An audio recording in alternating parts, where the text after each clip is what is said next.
All right. So we're on a shared deck here. And this one ended up being a full fiberglass reglass from the ground up. The big reason for that comes down to the substrate. Once the plywood underneath, a fiberglass deck starts to break down, you can't shortcut it. You can't cover it. You can't coat it. You can't try to reinforce it. Long term, the system is only as good as what it's bonded to. So in this case, the decision was made to remove the existing surface and install brand new plywood and build a fiberglass system properly.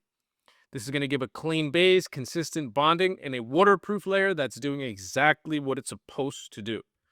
This is especially important on shared decks. They see more foot traffic, more wear, and more exposure over time.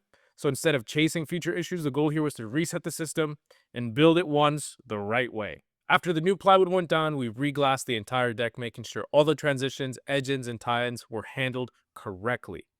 This is where fiberglass really earns its keep. Everything becomes one continuous, monolithic, waterproof surface.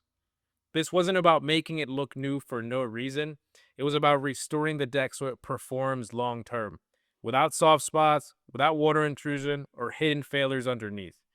This is what a proper, full reglass looks like when the structure underneath matters just as the finish at the top.